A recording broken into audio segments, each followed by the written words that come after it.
ถวายความเคารพครูบาอาจารย์พระมหาเถระทุกรูปและก็ศรัทธาญาติโยมทั้งหลายด้วยเนอ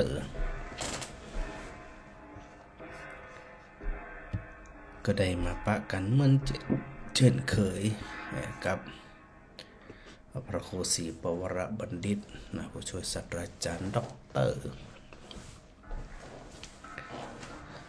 ในรายการสนทนาธรรมยามดึกๆนะก่อนได้พบกันคลื่น106.5 เมกะเฮิรตซ์สถานีวิทยุวิทยาลัยสงฆ์นครลำปางมหาวิทยาลัยมหาจุฬาลงกรณราชวิทยาลัยเนอปะกันวันนี้เป็นวันศุกร์ที่2500 เดือนพฤศจิกายน 2568 นะก็ถือโอกาสได้มาปะมาพบกับศรัทธาทุกคนทุกท่านเหมือนเช่นเคยเนาะได้นำเรื่องราวสาระต่างๆนะได้มาสนทนาธรรมกับศรัทธาญาติโยม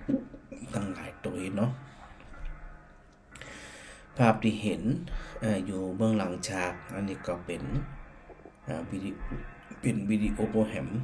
นะเป็นวิดีโอแฮมอันหนึ่งวิดีโอวันก่อนก็เป็นกรุงกบิลพัสดุวันนี้ก็เป็นกรุงกบิลพัสดุแฮมตีหนึ่งไม่ใช่แฮมตีหนึ่งกับแฮมวิดีโอหนึ่งนะเป็นทีเดียวกันก็ที่จะลงเนาะแล้วก็จะมีต้นไม้ที่เห็นก็มีไม้สักครอไม้อันมะม่วงก็มีอายุนักหนาเหมือนกันนะสองประเภทเนี่ยจะนักที่กรุงกบิลพัสดุไม้มะม่วงนี่ปัดโทอันอายุนักนะแล้วก็ภายในกรุงกบิลพัสดุเนี่ยต้นมะม่วงที่อู้ถึงเนี่ยบางนาพระอาจารย์ก็ได้ไปนาดีมะม่วงมันสุกแล้วก็หล่นเนาะก็มีโอกาสได้ไปกินได้ไปฉันมะม่วงที่กบิลพัสดุเหมือนกันเนอะอันนี้ก็ถึงศรัทธาได้พอฮะแก้ว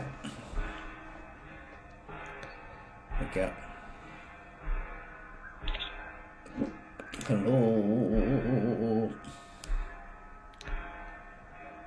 ลเจ้าได้ยินเสียงว่าวันศุกร์วันที่18ยิ้มได้น่ะเดาน่ะจ้าบัดนี้เดาอย่างนี้ของแท้แล้วมันก็ว่ารางวัลแต่นี่ไผของจริงอ่ะอีวันที่18วันศุกร์นี่ของแท้แล้ววันนี้นะกว่าปัจจัยซะอยู่กะโทษเต็กไปจะน่ะกะเต็กไปจะอันน่ะเต็กถูกอีปัจจัยก็กว่าดนดาด้วยจิมมิ่มได้ฮะกว่าดนดาด้วยเพิ่นอู้นี่อยู่ใหญ่โทรมาอยู่อีหมะนะพระอาจารย์จะด่าคนจะจังค้างเต็มได้เนี่ยเนาะด่าเต็มด่าค้างเต็มได้เนี่ยแกด่าให้สักเตี่ยก็ว่าจะแม่นอ่ะเด็กไปให้มาเด้อนี่นะวันที่18วันศุกร์ใครจะจริงละการติ๊กของกันหัวโดนนั้นล่ะเปิ้นอู้นี่ก็ยังเต็กมาอยู่ยังบ่พังนี่เปิดวิทยุกะเอียเป็นหยังอ่ะพระอาจารย์นี่เป็นหยังสบายสบายแบบว่าไปว่ามาก็ถึงมีความจริงแต่น่ะตั้งว่าท่านพระครูสอนอบรมอย่างนี้นะเข้าใจดีสิมีความสุขความสบายใจแท้เลยนี่แหละเอาไปใจตรงในชีวิตประจำวันต้องกลัวเลยว่าอย่างที่หูกำหูหยังดีเข้าใจดีเข้าใจง่ายเจ้ามันจะได้อันบ่ทุกข์บ่เศร้าบ่หมองบ่โศกอย่างนี้กะมันจะได้บ่ทุกข์บ่หมองบ่เศร้าบ่โศก อย่างนี้ก็เอาไปปฏิบัติได้เลย ก็นั่นน่ะก็ อืม ก็เนี่ยก็แม่ก็พังถึงมานี่ว่ากันเนี่ยอย่างกันจะขึ้นจะว่าอย่างมันนึกถึงว่าถ้าพ่อครูสอนอย่างนั้นนะอันเลยขึ้นมาจะอีกก็เลย หายไปกันดีใจความใจตึงว่าละมีความสุขจัดนะ นั่นแหละเปิ้นเฮาว่าอันเป็นสะพานบุญซึ่งกันและกันเนาะ แม่น สถานได้สุขอกสุขใจ เขาเข้าใจดีขนาดเลยยังท่านพ่อครูตรงวันนี้ไหนแม่ดังครั้งนี้แหละจนจบเอาครั้งนู้เข้าใจดี นั่นแหละ ใจ ของเอาไปใจจะมีความสุขแน่นอน มันจะมีความสุขแต่เลย เดี๋ยวเอาไป เหมียน ใจ บางครั้งนี่นะถึงมันจะเหมียนนั่นท่านพ่อครูนะท่านพ่อครูนี่สีเข้าใจเร็วโอ้เป็นวัดเป็นตอนเป็นกรรมนะ เจ้า นะ ก็ดีแล้วจื่นใจที่สถาฟังแล้วเอาไปใจในชีวิตประจำวันนี่นะ เจ้า ก็ดีละ ถึงใจได้อยู่เสมอแต่ถึงสบายใจแต่ยังท่านพ่อครูนี่แหละ เจ้าดีละ ใจ อากาศหนาวสาธุภาพเนอ เจ้าแม่เป็นกำลังใจเด้อ เจ้าสาธุเจ้า เจ้า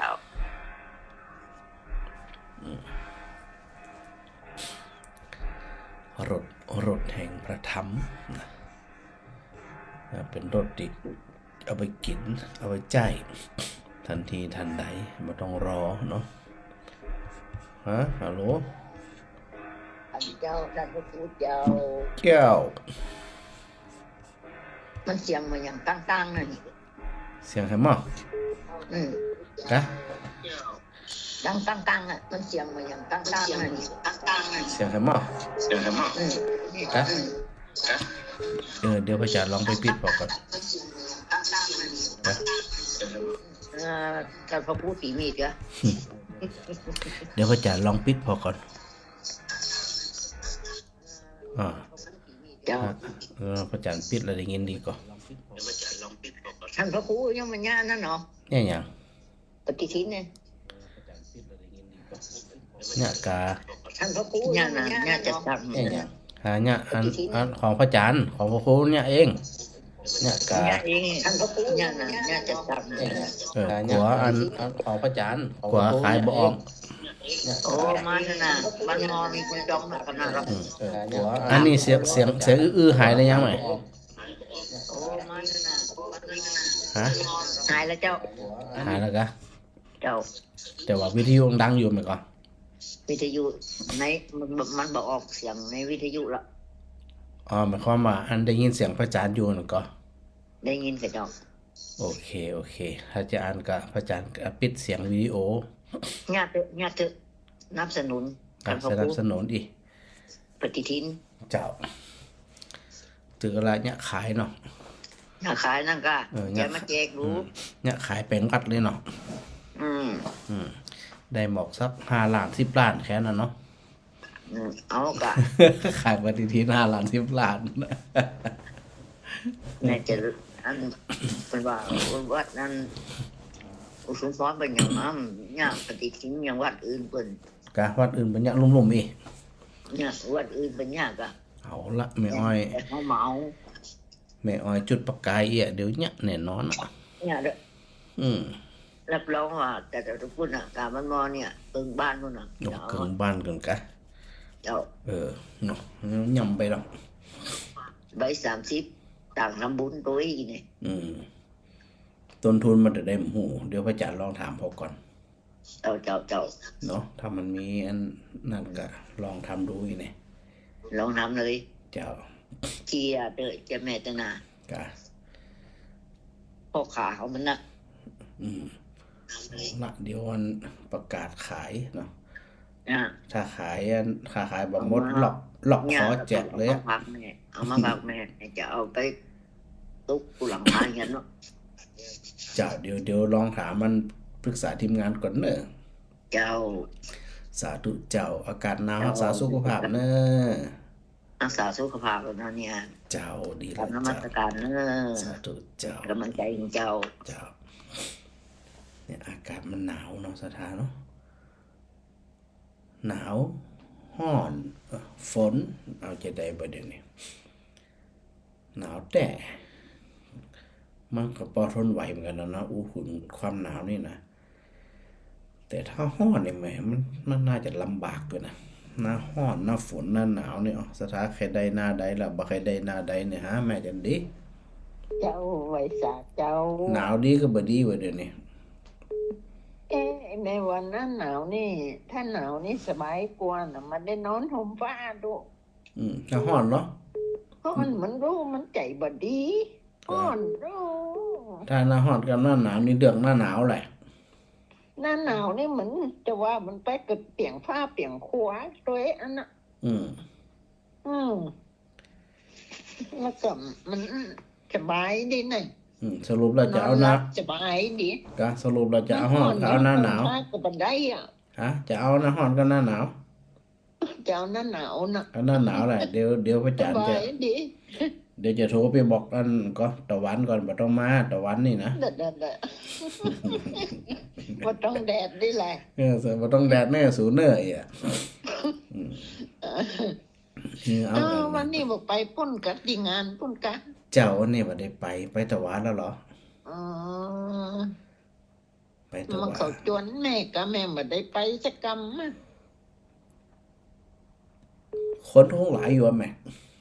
อืม แต่ว่าตะวันก็โอเคอยู่ ขบวนนี่ถ้าจะหลายอยู่เนาะ เจ้าก็ไปร่วมงานร่วมการร่วมงานกันเนี่ยเริ่มถึงเงิน โอ้ถ้าจะม่วนนะ เจ้า ว่าไปหมอต้องแจกของนะโอ้แจกจะได้กระจ่างด้วยว่าใครสะดวกไอ้กะ ก็มัน ไอ้ ถ้ามันหลักคนหลายแต่ก็ไปไหวจะได้ เขาก็อยู่ตามภาษาเขานี่ก็บ่ไหวก็อยู่ตามเมียกันนะ นั่นเนาะ ทีละ ว่า จะ ไปเป็นพลังของเขานั่นก็ไปเป็นหมูเปิ้นน่ะ เจ้าจะได้ก็เป็นอันก็รักษาสุขภาพเนื้ออากาศเย็นนะ เจ้าสาเอาไว้ ธุ สา เจ้า เจ้า สาธุเจ้าโอ้สถานไหลน้าน้อยหายไปไหนจัดเมินนี่ เจ้าแม่ได้โทรแม่ฟังเจ้าก ะนัวาสถานหายไปไหน มันได้หายไปไหน อืม หายไปป้อยนะกะหายไปงานเขาดำหาศพ เสียวันพัดวันศุกร์วันจันทร์โอ้ มนุษย์ วันนี้ า จบอ่ะวันนี้ แก่ มีละเจ้าเผาวันนี้จบละเผาสุดท้ายละ เจ้า เจ้า บ้านมันใหญ่ หนา เนาะ เจ้าหนาวเนาะทานพ่อครูเนาะ หนาวดีหนาวดีกว่าห้อง มันหนาวปอมันเย็นมันลมมันโต แล้วไปอยู่อย่างนั้นต่อลมมาเนาะอยู่ในบ้านกะ อยู่ในห้องยังแค้นหน่อย หนาว โอ้อยู่ตรงนอกเนี่ยเย็นเดียวๆอ่ะ โอ้ลมโซเลยอ่ะ เนี่ยไอ้รักษาสุขภาพเป็นหลักอะเจ้า เจ้า คนเฮามัน แม่ ต้อง ว่า ปรับ วันนี้ ตัว วันศุกร์วันที่28วันนี้ของแต่รุ่นนี้เนาะ แต่คืนนั่นแต่คืนเป็น เจ้า เทพกะแต่คืนน่ะ อ๋อ วันนี้ก็เลยมีจังหวะมีโอกาสขึ้นในติบัติการที่งาน ก็จะออกรายการสดอ่ะแม่ เจ้าเทพแม่ก็พังนะพังทุกตนทุกองค์พังทั้งวันอะทุกวันทุกคืนอะอ่ะ ดีละฟังแล้วมีความสุขเนอะ เจ้าไว้สาเจ้ามีเป็นกำลังใจนะกับครูเนอร์ สาธุเจ้า เจ้าสาธุ เจ้า เจ้า นี่อันสถาเนาะได้ฟังรายการก็จื่นอกจื่นใจนะฮะนาจะลาไม่วิน เจ้ากับไว้เสียพระอาจารย์ เจ้า ไม่ได้อู้กับพระอาจารย์มือเนาะ โอ้น่ะหายไปไหนกับสถาสงสัยตุ่มผ้านอนห่มผ้าหนาวสบายกะตลอด ตู้มีจะหลายพื้นเนี่ยพระอาจารย์ จะไปที่วันนอนนั่งอยู่ กะ นั่งฟังเทศอ่ะ นึกว่าสถานนอนตุ่มผ้าอัน ไม่ได้น ฟัง อน เทศอีหวน ไม่ได้นอน ไหวอ่ะอาจารย์ ไว้ ยกแม่ไหวตัวไหนถ้าพระอาจารย์อันบรรยายน่ะ เจ้าสถาก็ตั้งใจฟังกัน เจ้า ดีนะมีความสุขดิ เจ้า ฟังเทศฟังธรรมฟังแล้วก็อันได้ระลึกถึงตัว เจ้า นึกถึงมันมีความสุข พระ นะ อาจารย์ปูเลี้ยงปลาแน่ดูแม่นึงสุขใจขนาด เจ้า ปลาแน่ไอ้น่ะสุขใจ อ๋อที่อูวันนั้นน่ะนะ เจ้า อืม เนาะ เนี่ยของสถาได้เข้าใจเนาะเวลาแสดงธรรมแล้วก็สถาเข้าใจเอาไปใช้ในชีวิตประจำวันได้อีกอ่ะ เจ้า อืม แม่น เนี่ยเป็นเรื่องที่ดี แม่น่ะสุขใจพระอาจารย์ เจ้า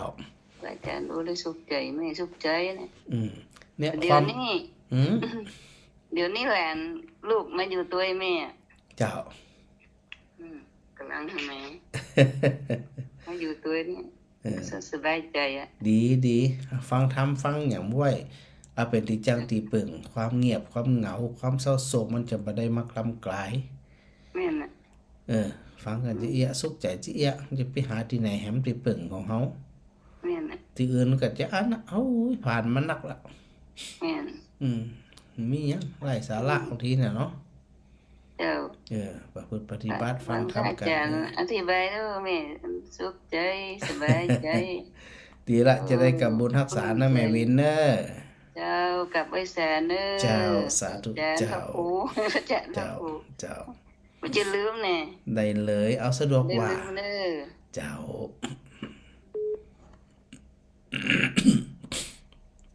ฮะแม่มาไร เจ้ามาจากเจ้าได้นะครูเจ้า จะสั่งปฏิทินกะ เจ้าถ้าป้าจะทำก็นี่กะตังก็เจ้าอะไรก็ใช้ได้เหมือนกันนะเจ้า เนี่ยอ้อยอันบอกช่องทางอยู่ละ เจ้า เดี๋ยวอันจะทำบนเท่าว่าจะสั่งทำตามออเดอร์อีกดีกว่าก็จะได้บ่เหลือ เจ้า วันนี้มันจะนอนนะพระอาจารย์เจ้ามันจะนอนห่มผ้าวันนี้นั่ง นอนเด้อสบายจะได้กัน เจ้า ได้ มันหนาวแต่นะเจ้า หนาว หนา นะ วแต่ช่วงนี้ เจ้าพระจันทร์อยู่ ถ้า บ้า พ น ระอา แบ จา บ รย์ก็ใส่หมวกฟองนะเจ้าเวลาหนาวอ่ะ เจ้าอยู่ปกติถ้ามันหนาวแต่พระจันทร์ใส่อยู่แล้วที่นี่อยู่ในห้องบ่ได้มันลมบ่เข้าบ่ออก เจ้าเวลาจะออกไปตั้งหนาวก็ใส่ก็ได้นะเจ้า เจ้าใส่อยู่ อ๋อใส่ เจ้า มันก็มานี่แหละมันไข่พอดีแหละเจ้าแหละ ฮะ ไข่พอดีแหละเจ้า พอดีเลยเจ้า อ๋อเจ้า วันนี้แม่อันค้ำแม่ยายค้ำเพิ่นก็ถวายอันถุงเท้ามาแหม อ๋อ วันเนี้ยนะ เดี๋ยวนี้โยมแม่ก็ซื้ออันถุงเท้าไว้ให้ เจ้า ฐานพระครูไว้ท่านน่ะตัวโหลกระสอบกระดาษเป็นนา เจ้า จั ได้ ง กะ ดีน่ะ อ๋อ เวลาไปไหนๆก็ แต่เดี๋ยวพระอาจารย์จะแจ้งกำหนึ่งแม่เนอะ เจ้า พระอาจารย์จะแจ้งเนาะ เจ้า เจ้าสาธุเจ้า เจ้าภาษาไว้ทุกภาษาไปส่งนะเจ้าเนาะ สาธุ เจ้าสาธุเจ้า สาธุเจ้า สาธุเจ้า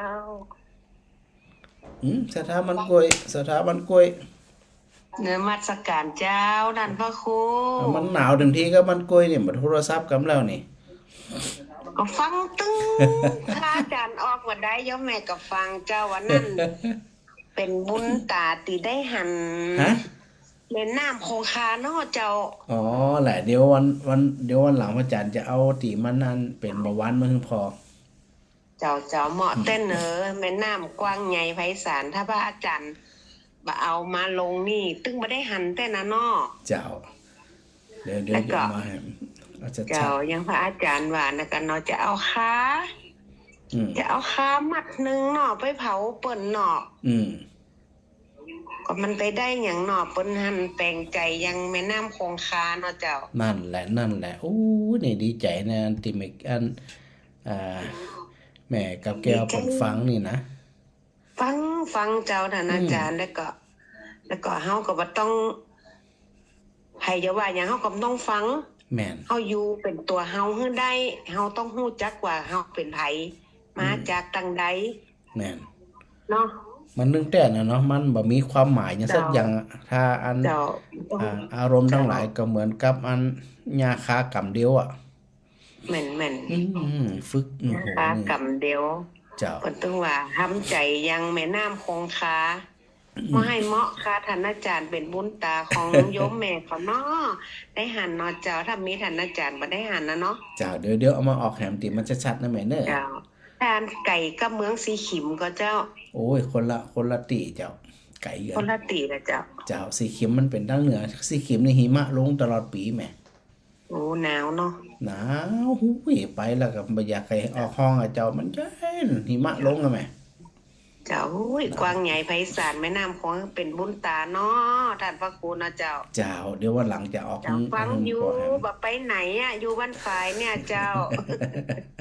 ฟัง สา พระ ธุ ครูตลอดนะ เจ้า สาธุเนอะท่านอาจารย์เจ้าสาธุเจ้า สาธุเจ้าเนี่ยแม่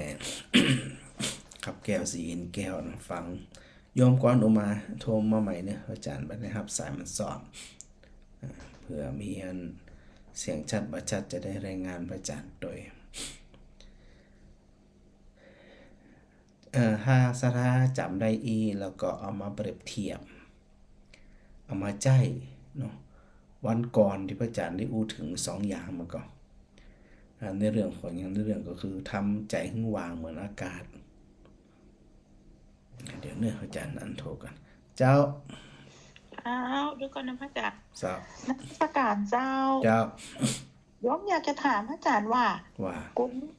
กบินยพัฒน์เนี่ย ของประเทศเนปาลเนี่ยเปิดมีความสำคัญในอย่างดีพระอาจารย์เอาผ่ามาออกเนี่ยมันคืออย่างไรเจ้า อ๋อ เป็นทุก เป็นกรุงกบิลพัสก็เป็นนั่นเมืองของพระเจ้าสุโธทนะพระราชบิดา เจ้าชายสิทธัตถะก็เคยประทับอยู่ถึง29พรรษาก่อน โอ้ตีตรงนี้เหรอคะ แม่นเจ้า อ๋อเราทำไมเป็นตีล่างไปอย่างพระอาจารย์ มี มีต้น ล่างหมดอะเจ้าทุกเมืองอะเจ้าล่าง อันนี้เป็นคล้ายๆกับอันหยังเปิ้นห้องเปิ้นอันพุทธสถานนะเจ้า โยมขอถามหน่อยทำไมถึงล่างไปนะเจ้าถึงบอก ล่าง ว่า กับมัน2,000กว่าปีมีพายุอ่ะ มันยังแบบเป็นแบบเป็นอิฐเป็นก้อนที่เป็นจ้านๆขึ้นไปบ อ๋ อ อก ต้องขุดลงไปเจ้าถึงจะเห็น อ๋ออันนี้คือต้องคุดลงไปแหละ เจ้าที่เฮาหันทางบนเนี่ยมันเป็นอิฐก้อนใหม่ทั้งนั้นน่ะเขามาทำไว้ อ๋อเข้าใจแล้วที่เปิ้นไปแอลกันนั่นนะเปิ้นอู้ถึงกันนั่นนะ เจ้า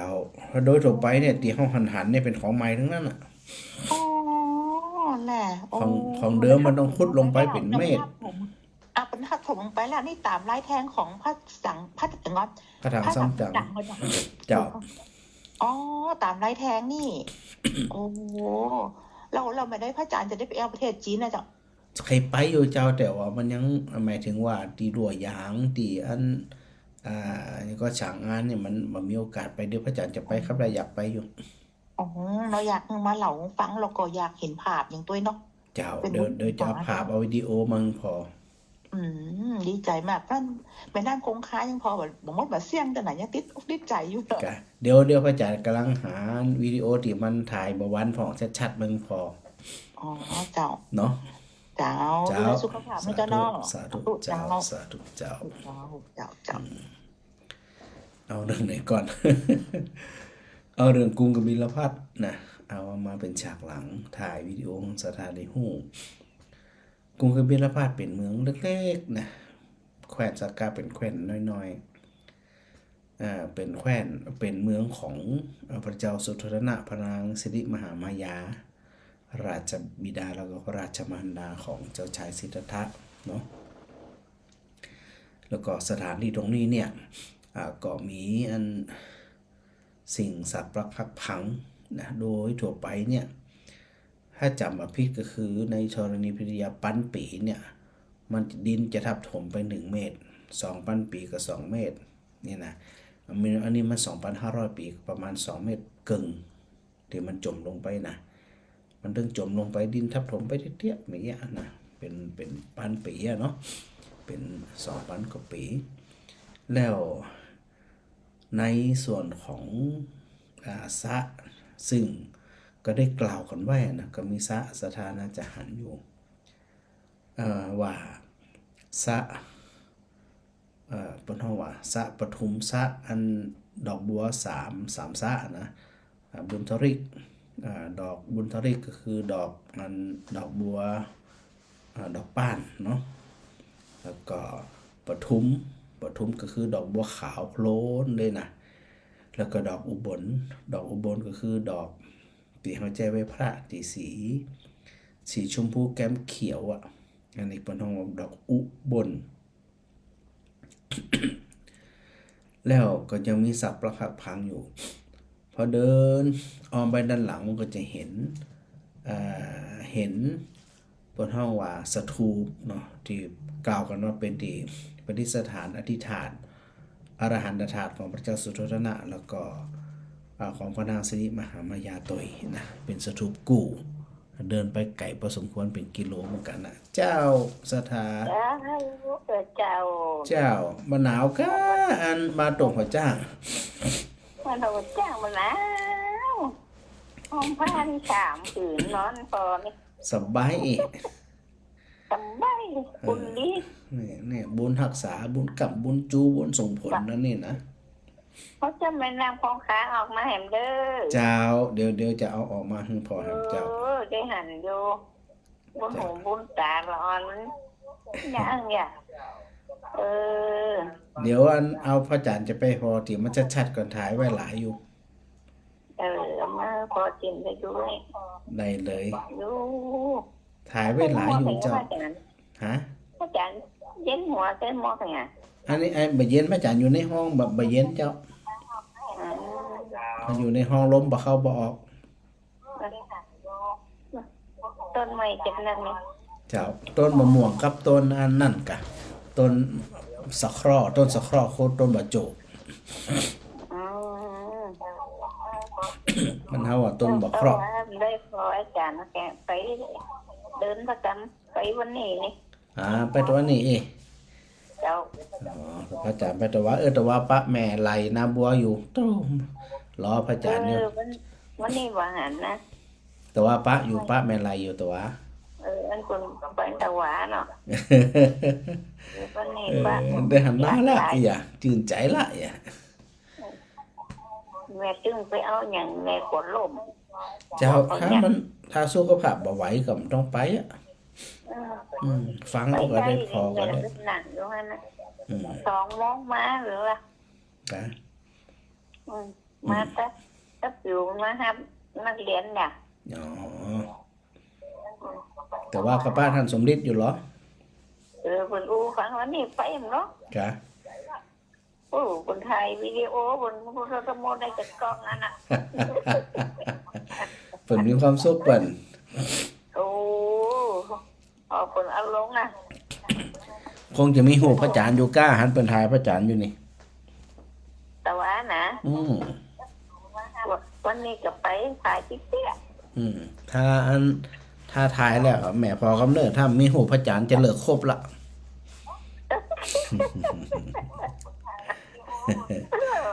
เปลี่ยนยังเหรอแต่กะอันถือสไปร์กล้องไปมีหูพระจันทร์สักอันนี่ลบขวังเลยเนี่ย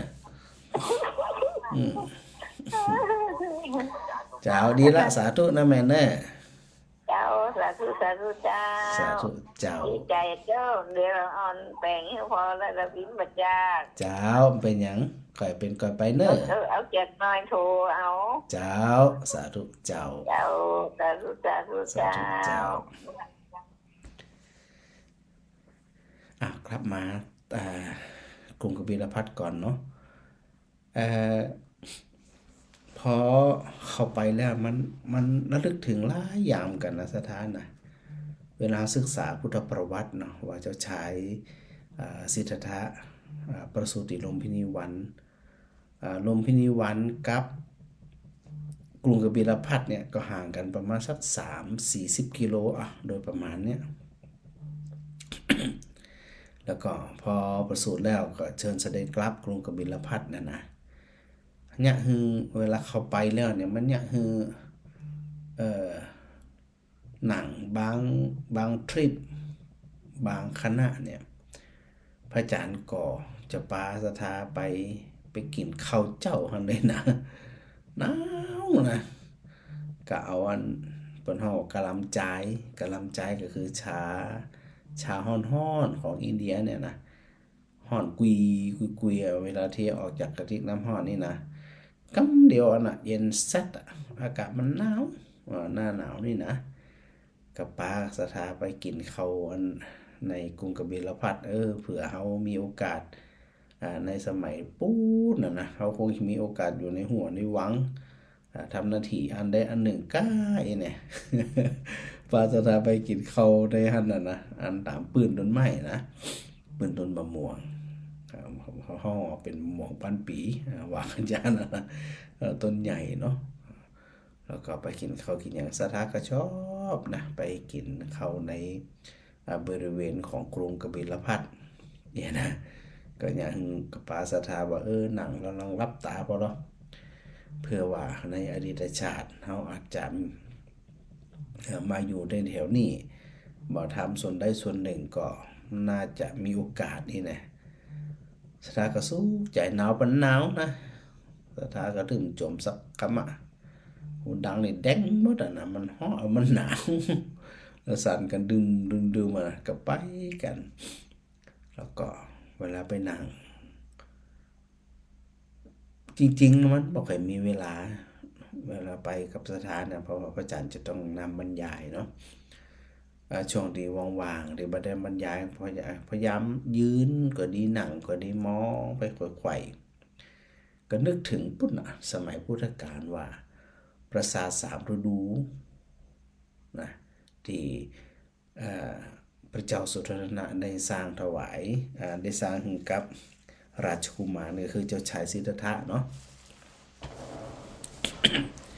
ก็พยายามมองไปมองแต่มองขวาคือถึงในสมัยปุ้นเนี่ยเฮาเนี่ยจะเป็นส่วนใดบ่ฮู้เนาะทำงานทำการอะไรยังบ่ฮู้สมัยนั้นนะจากนี่จึงมีโอกาสได้ไปจัดทานก็คิดว่า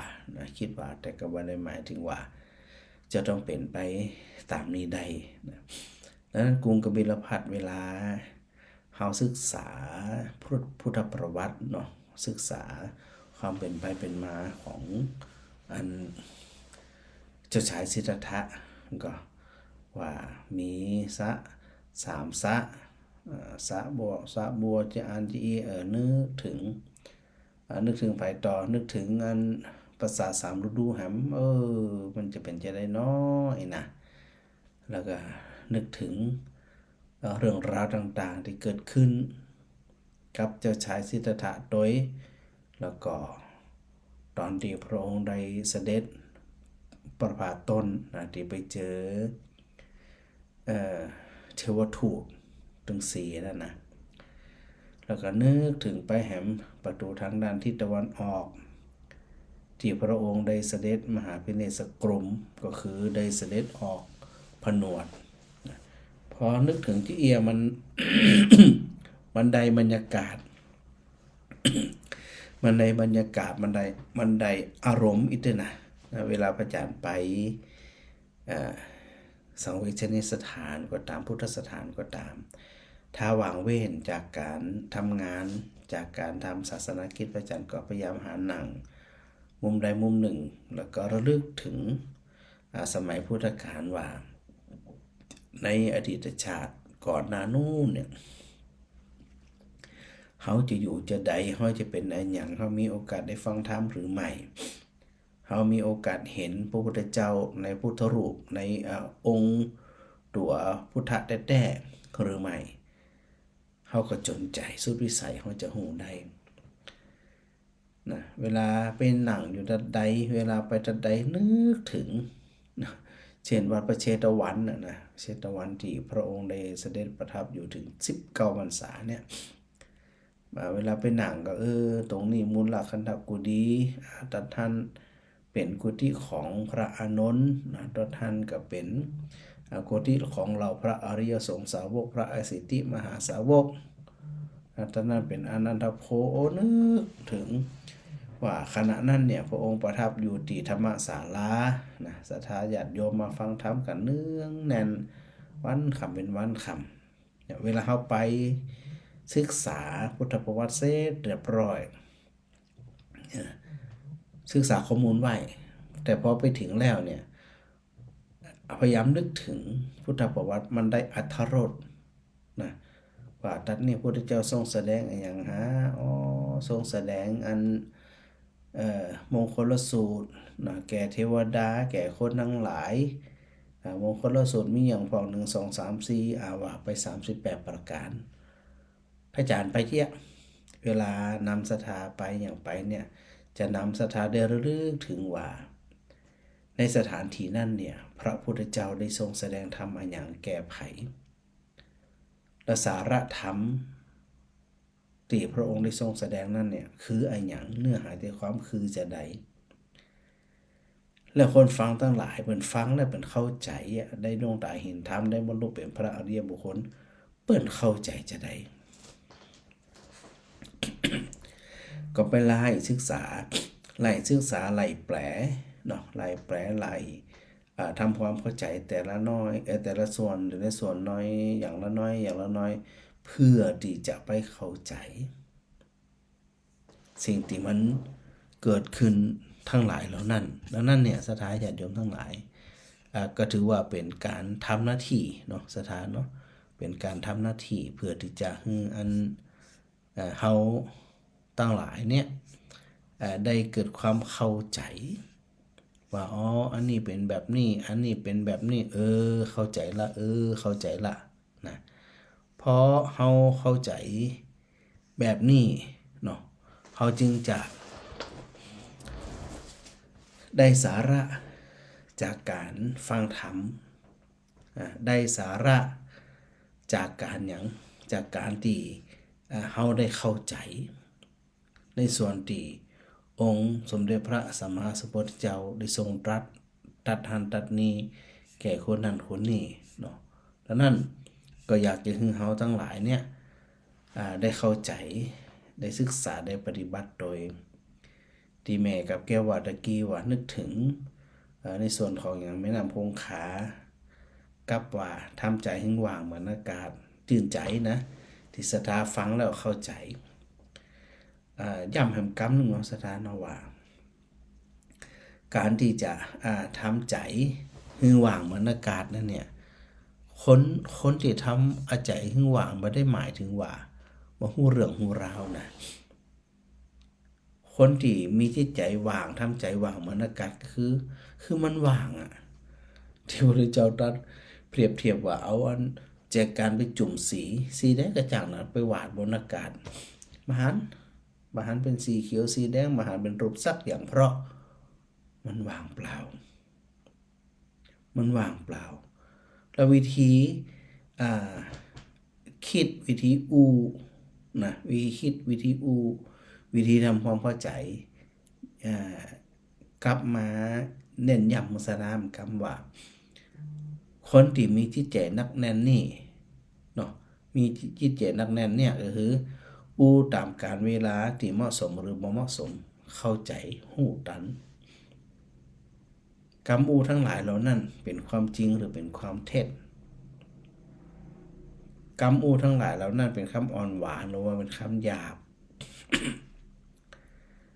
แล้วสิ่งทั้งหลายเหล่านั้นเป็นประโยชน์หรือบ่มีประโยชน์และคนที่มากระแทกเขานั้นมีจิตใจดีมีเมตตาก็คือมีเมตตาจิตหรือว่ามีความโกรธแค้นอาฆาตพยาบาทสองเรื่องนะที่กลับมาสถาวันนี้เนี่ย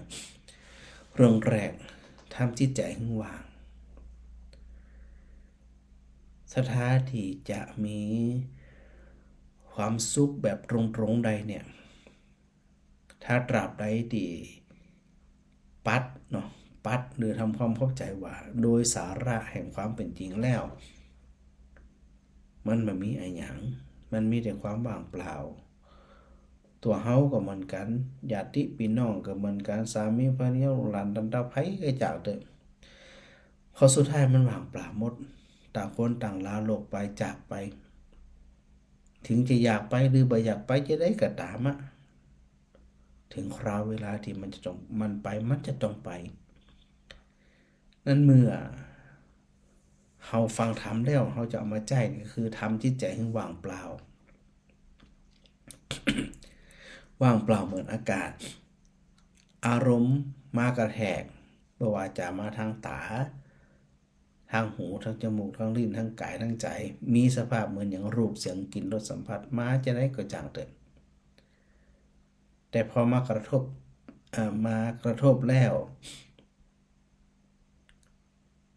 จิตรับรู้อารมณ์ปล่อยวางไม่ยึดมันถือมันไม่ยึดว่าคนนี้เป็นศัตรูคนนี้เคยจังเฮาคนนี้เคยชอบเฮาคนนี้เคยอันอาฆาตพยาบาทต่อเฮาคนนี้ถึงบ่หวังดีกับเฮาแต่เฮาจะตัดสิ่งทั้งหลายเหล่านั้นเป็นหยังหวังดีสุดท้ายมีไผช่วยเหลือไผได้ถึงจะมีไผช่วยไผได้จากไผจากมันตั้งไผตั้งมันตีไผตีมันเนี่ยถ้าเฮาทำจิตใจให้ว่างกระแทกแล้วบ่ถูกตัวตนที่เฮาไปยึดถือพอมันบ่ถูกมันเล่าค่ะความเจ็บใจมันจะไปอยู่ที่ไหนความอาฆาตพยาบาทมันจะไปอยู่ที่ไหนความเศร้าหมองขุ่นมัวมันจะไปเกิดขึ้นตัดใดเพราะ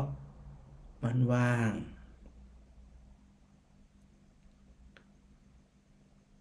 แล้วนอกจากนั้นที่เมธกับแก้วตะกี้ว่าประดุจดังคนอยากจะเผาแม่น้ำคงคาเอาไม่ยาคาแห้คาเนี่ยนะกำ1 2กำจุดไฟเผาอยากจะเผาหึงอันแม่น้ำคงคาเนี่ยเดือดปลั่นแห้งไปเลยนะแต่ความเป็นจริงคืออย่างคนเผาห่อนก่อน ห่อนแน่ๆต่อหึงอาฆาตพยาบาทจะได้กระจ่างเตอะพอไปโจงลงแม่น้ำจุ่มลงแม่น้ำดับเลยทันทีเขาจะปรับจิตของเขาที่จะได้ประดุจดังแม่น้ำคงคากว้างใหญ่ไพศาลนั่นก็หมายความว่าตัวสติสัมปชัญญะและตัวปัญญาเกิดขึ้นแบบกว้างใหญ่ไพศาลเช่นเดียวกันจะบ่มีผลกระทบต่อใจเขาเป็นอันขาดที่พระอาจารย์อู้มาเนี่ยเพื่อที่จะให้หมู่เฮาทั้งหลายเนี่ยช่วยกันฝึกฝนตัวไผตัวมันทำไปเฮาอยู่ในสังคมเนี่ยหลายคนเนาะเกิดมาเหมือนหลาย10 ปีผ่านร้อนผ่านหนาวมาหมดหันมาหมด สรุปแล้วมันก็แค่นั้นมีอย่างมันว่างเปล่าเหมือนเดิมเหมือนเช่นเดียวกันนะเวลามีอย่างเขามากระแทกใจเพราะว่าบ่ว่าจะมาตั้งหูตั้งจมูกตั้งลิ้นตั้งกายตั้งจิตเนี่ยนะสรุปแล้วสภาพจิตเป็นสภาพรับรู้อารมณ์รู้แล้วจะได้ถ้ารู้แล้วมันว่างเปล่าบ่มีเขาบ่มีเฮาบ่มีเปิ้นบ่มีตัวสบายละทีนี้จบละก็สิ่งที่มากระทบเฮาเนี่ยบ่มีผลกับเฮาเหมือนกับไฟไหม้ยาขากำหนึ่งจะไปจุ่มแม่น้ำคงคาเนี่ยมีความหมายเลยแม่น้ำก็คือแม่น้ำไอ้อย่างมานี่ดับทันทียกเว้นว่าน้ำมันน้อยกว่า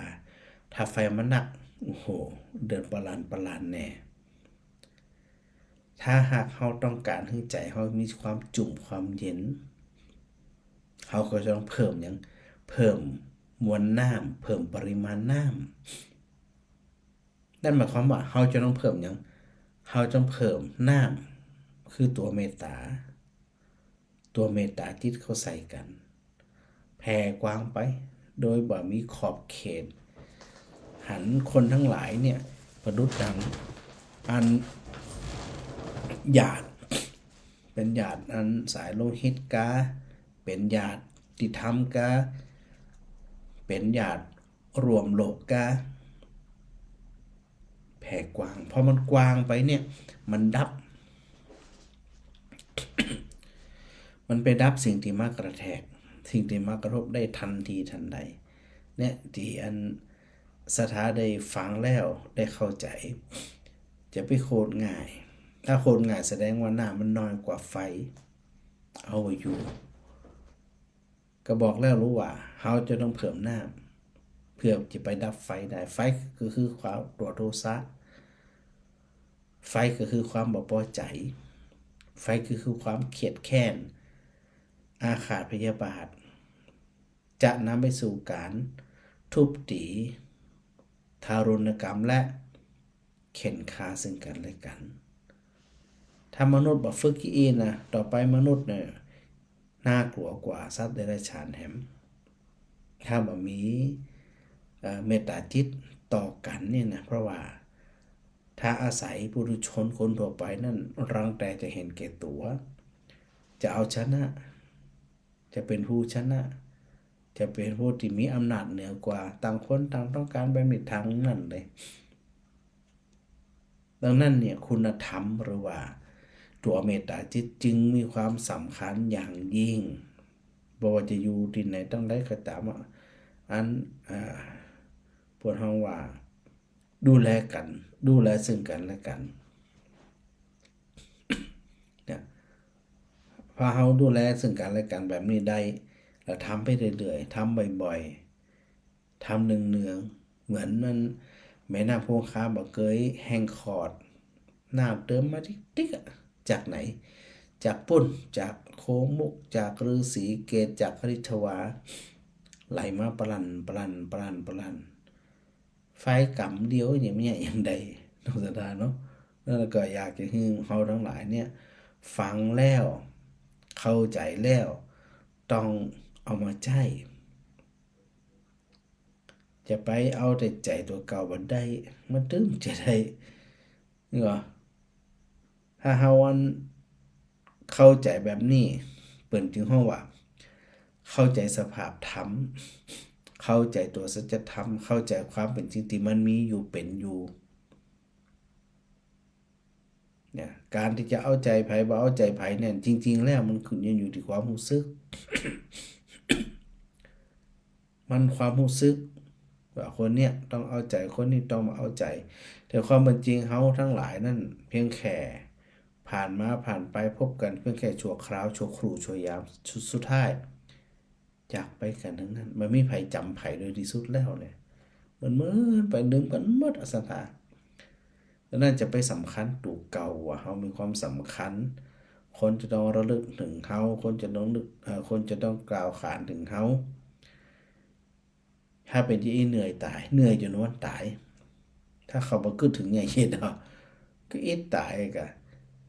ดังนั้นเนี่ยอย่าไปเสียเวลาอันใดสลัดก็สลัดได้อันใดที่สลัดได้ก็สลัดทันทีมันต้องไปยืดไปถือให้มันว่างมันอากาศที่พระพุทธเจ้าทรงตรัสแนะนำแนะแนวให้เฮาทั้งหลายได้เข้าใจแล้วก็น้อมนำมาประพฤติปฏิบัติจะลืมนะ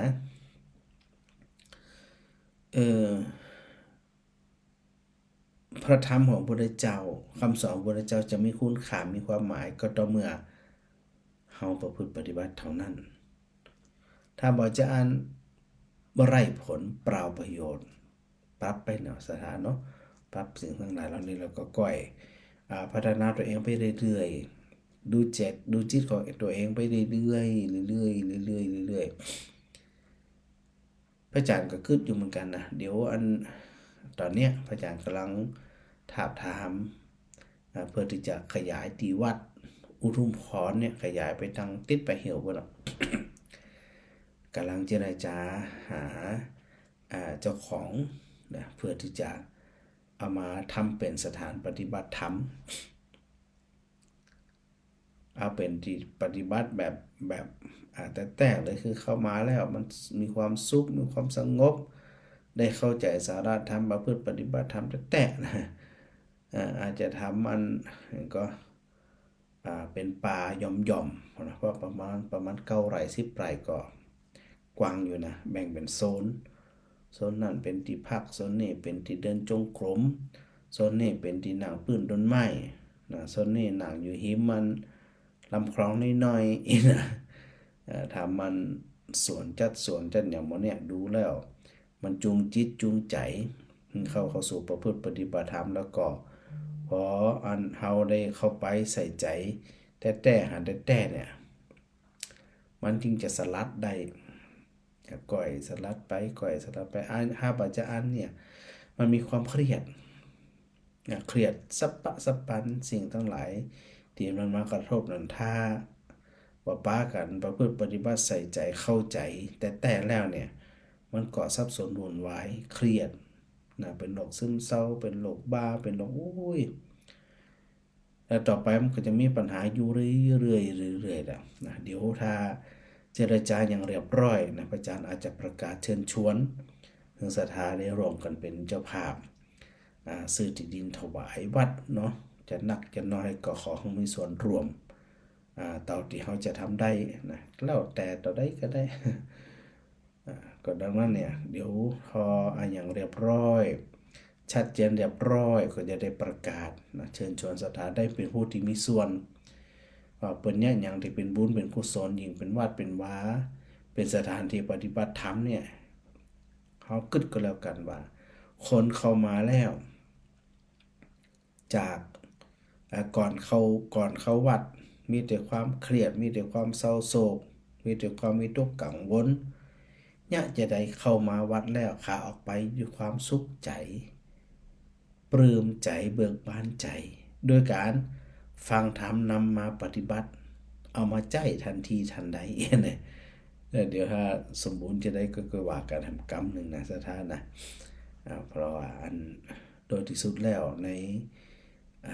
สังคมเนาะจากนี้ไปในอนาคตซ้ำห้ายกัน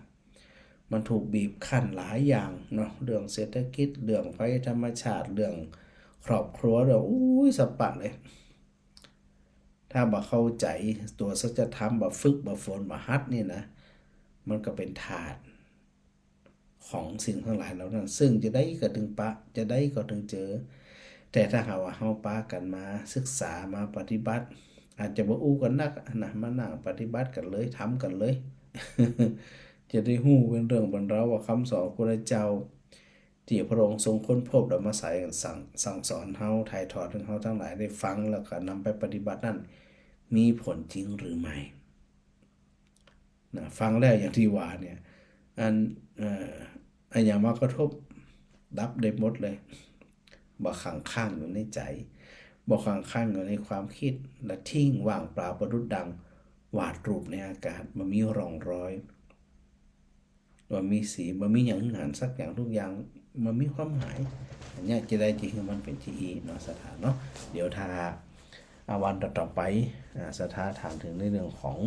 แม่น้ำคงคาชัดๆนะเดี๋ยวอาจารย์จะหาตัวที่ชัดๆสถานได้พอพระอาจารย์ไปทุกครั้งถ่ายทุกครั้งถ่ายไว้นักแต่มันอยู่ในผ่องนี่มาหุ่นเนอะ มันมีหลายตีหลายแห่งหลายครั้งแล้วก็จะวนเวียนกันไปเอาอันกุสินาราสถานที่ปรินิพพานมาสถานที่รัสรูพุทธคยาสถานที่อันปรินิพพานที่กุสินาราแล้วก็ ปฐมเทศนาเนี่ยยังบ่ได้เอาอันวิดีโอสถาพอคำเตือนเนาะที่หึงหันก็คือเป็นเพียงแค่ในส่วนของภาพนิ่งจะได้เดี๋ยวก็ว่ากันกรรมหนึ่งในสถานหนึ่งก่อยๆทยอยไปนะปรับไปที่น้อยละน้อยเนาะอย่างที่ว่านะบ่ต้องหีบบ่ต้องฮ้อนชีวิตของเขายังเดินทางอยู่ก็ว่ากันไปนะสถานนะก็ปรับไปตามนั้นเอาละเดี๋ยวพระอาจารย์ขอถือโอกาสได้ทักทายสถาสกรรมเนอะมีไผ่พ่อง แม่สมจิตอินทรวิจิตรนะชัดเจนดีสาธุท่านประธานกิ่งแก้ว แสงรุ่งสาธุโดยยมแม่ตุ้ยสาธุเจ้าแม่บัวตองอินสุวรรณฟังอยู่เนอแม่พิสมัยสีเทพธรรมรงค์ปอยงยุทธมณีวันแม่จันเป้งปัญญารักษาแม่เรนูชัยวงศ์แม่กาบสีคันแก้วแม่สมควรใจน้อยแม่อัญชันวงศ์ช่างเงินยมกรอุมาปัญญาคำหน้าหนาวได้ปาการทักษาสุขภาพเนอแม่มาลีขนมไทยแล้วก็อันแม่อุไรกันกองเวียงปะปอเปิ้น ฉากสวยงามมากๆจกดีที่ได้เห็นฉากนี้สาธุเจ้าเดี๋ยวมีโอกาสก็พยายามวนเวียนเอาเกี่ยวกับ สถานที่โดยเฉพาะสังเวชนียสถานพุทธสถานเนาะปีบัวคำพิชัยวงศ์แม่ชุติการรอดพยานแม่กาบแก้วศรีอินแก้วแล้วก็แม่สังวานจันแก่นทักทายมาแม่รำไพแม่วรัยพรฟูสิทธิทรัพย์แม่สุนันทากาดีแล้วก็แม่ต้อยชนิดานิตยบิบลสาธุด้วยเนอะสถาได้พากันฟัง1 ชั่วโมงเรียบร้อย จริงๆอยากจะตัวสาระธรรมที่จะเอามาสนทนาธรรมกันเนี่ยมันมีนักในสถานะแต่พระอาจารย์ก็พยายามกึดนะว่าเนี่ยจะได้สถานจะอันได้เอามาแล้วก็เปรียบเทียบเนาะโอ้แต่ว่าไปมันจะกะไปอยู่ใดหมัน พระอาจารย์มาพ่อก็มาหันเลยค่ะ นั่นเตอะ ดักหน้าดักตานี่ก็อยู่ไกล กะพระอาจารย์นั้นอันปะแม่สุนทรก็ปอเสถียรอยู่แล้ว วันนี้ได้ฟังอะไรยังก็ฟังเทศน์พระอาจารย์ด้วยนะ ที่ไหน ฮะ โอ้เขียนเอาภาพอย่างมางามไปเนี่ยจะแชร์ไปขอก่อน อ๋ออันตีอันภาพเคลื่อนไหวนี่นะ เจ้า อ๋อกรุงกบิลพัสนะเป็นตีประทับของเจ้าชายสิทธัตถะฮะ ตีในเรือมีนกทั้งนักเลยงามเนาะ อ๋อตีเดี๋ยวเอาตีในเรือตีมีนกนักๆนี่จะมือพร้อมกำหนึ่งเจ้านกนางนวล แต่ภาพที่วันนี้ก็บ่ฮู้ว่าเป็นอันหยังเนาะก็ตอนแรกก็ดิจะแชร์ไว้ เป็นกรุงกบิลพัสไหม อ๋อก รุงกบิลพัสแขวนสักกะของพระเจ้าสุทโธทนะ เจ้า ต้นตระกูลของพระพุทธเจ้าเฮานี่กะ โอ้วันนี้เอาภาพพระอาจารย์ลายภาพเลยดอกแชร์ไว้เนี่ย กะ แชร์ไว้จะได้บ่หายเพราะอันเดียวมันหายหมดอ่ะ บ่หายเจ้านี่ อ๋อถ้ามันมาหายโอเคแล้วเสียดายแต่ก่อนทำบ่ได้แชร์กันเนาะ อันนี้มันเป็นส่วนตัวเก็บไว้ไม่พออย่างนั้นนะ เจ้าอันนั้นก็เพื่อพระอาจารย์ถามด้วยจะได้อันส่งคืนพระอาจารย์ด้วยเนอะ ส่งก็โค้งหันก็ หนูหัวเกิด แก้ มัน ไปน่ะดอก เกิดมันเอาไปไหนเฮียมันบางทีอัน Facebook มันจะลบเจ้า อืม มันจะลบอันเก่าออ เก็ ก บนี่เก็บภาพไว้ไม่พอน่ะดอก น่ะก็เก็บไว้พอแล้วเรา ไม่คิดว่าพระอาจารย์บ่สบายนะวันนี้นะ กะ หัดเดินหอนในการหอนนะ หันอยู่อี แต่แม่สุนันทาก็พอเสถียรบอกว่าบ่หอนนี่เย็นคนบุญเนาะ ป่อเสถียรแม่สุนทรเพิ่นไปฮ้อนหยังเพิ่นสิอยู่แดน ก็เพิ่นเดินนั่นแหละเพิ่นเดินแข็งแรงขนาดนี้ กูนั่นไปแข็งแรงอยู่แต่พระอาจารย์ฮ้อนอยู่เจ้าฮ้อน หันเต็มหันเลนระดักหน้าอันถ่ายรูปนะ ก็โดนแดดเม่งอ่ะแต่ว่านี่นะแต่ก็สุขใจได้น้อมบูชาหลวงพ่อเกษม เจ้า สุขใจเจ้า โอ้กว่าจะเข้าไปหันตีน่ะไม่มีตีเหลือน้อยเด้อเนี่ย เข้าไปหันเนี่ยเก่ ปี งนั่นแห นี้ ละ มีเตือได้ปะได้พบกันเด้อ เจ้าภาพ เจ้าง าม สา ชั ธุ ดๆเด้อเจ้าเด้อ สาธุเจ้า เจ้าสาธุเจ้า สาธุเจ้า ครับ บางทีเนี่ยอย่างภาพกบิลพัสที่สถานประเดียวเนี่ยมันไปหน้าหนาวแล้วเป็นตอนเจ้า มันก็เลยที่หันเนี่ยมันจะได้มันบ่แจ้งเพราะอย่างหมอกมันหนาที่หันเนี่ยหมอกโอ้ยแต่อากาศเย็นนะสถานะนึกถึงว่าเวลาอย่างหน้าหนาวเนี่ยบ้านเฮายังมีหมอกนะขนาดบ่มีหมอกยังหนาวขนาดนี้แล้วก็กบิลพัสหมอกหนากว่านี้นะหนาวของบ้านเฮาล่ะหนาวนะสถานะนะครับไปหันแล้วก็เลยสุขใจเนี่ยสุขอกสุขใจเนาะดังนั้นเนี่ยก็สถาได้พอพยานพระอาจารย์ก็พยายามไปค้นหาเป็นวิดีโอที่เก่าๆจริงๆมันจะเร็วกว่านี้แต่พระอาจารย์ดึงให้มันจ้าลงแค่นั้นนะสถาจะได้หันมันก็ดูว่ามันพระอาจารย์แพนไปทีละน้อยละน้อยละน้อยดึงให้มันจ้าแต่ความเป็นจริงนี่มันจะเร็วกว่านี้แหมน้อยนึง เป็นอย่างก็ว่ากันไปปรับกันไปเนาะแต่ฉากหลังของพระอาจารย์มันบัดตัดมาห่วยไปแก้ไขจะได้เดียวก็ว่ากันเนอะบุญรักษาบุญกรรมบุญจูกันกูผู้กูคนนำธรรมะไปประพฤติปฏิบัติเพื่อก่อเกิดแกล้วกล้า